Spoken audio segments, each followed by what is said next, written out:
with your sports update.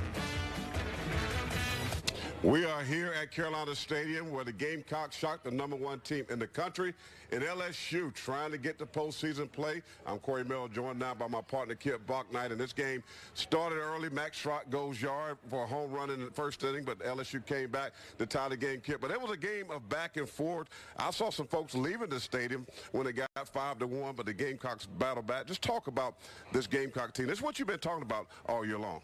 Yeah, it has been, Corey, and the bottom line is I got to give props to Chad Holbrook for leaving Jack Wynkoop in the game to get to the 5th or 6th inning. Even though he gave up some runs early, he got some valuable innings to get to that bullpen, and South Carolina's bats were too much for LSU tonight. Well, it could have been his last time on the mound here at Carolina Stadium. He's draft eligible. I think he's a guy that could go early in the draft, Skip, but gave up 11 hits tonight. He battled, but the team protected him, though, in the end. Yeah, they did, Corey, and bottom line is this, he did what he had to do to win tonight, and the bottom line is I still think, Jerry Myers, Chad Holbrook, they gave him an opportunity to pitch, even though he didn't have his best stuff, and he gave up a 4-run fifth, I believe it was, or 4th inning. I think it was a 4th inning, and he just, again, the Gamecock bats came to life, and huge win for the Gamecocks tonight. It really was. Another double-digit runs for the Gamecocks tonight, of course, coming off Texas A&M. Then you talked about USC upstate.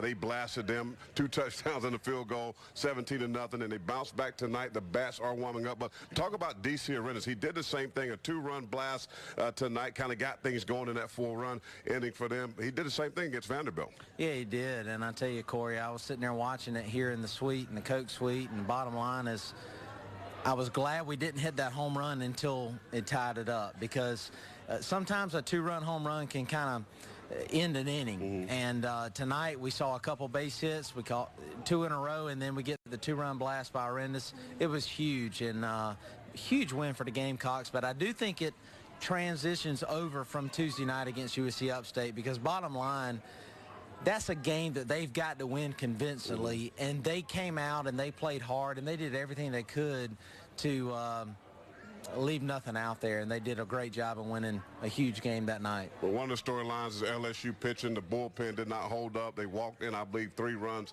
for the Gamecocks tonight. But that's discipline at the plate. I mean, not chasing after pitches, but those guys were very disciplined at the plate tonight and giving up 3 runs due to walk. They were, and, I don't know if we've seen that all year. And I have to give credit to the USC fans, South Carolina fans that did stay around. They got really loud during that inning. That's huge. This place needs to not have an open seat tomorrow night or Saturday, period. We're on ESPN. We're on live. It's huge. Gamecock fans, come out. This team has got a renewed sense of energy. It's a team that I would not want to play in the postseason right now, because I got a feeling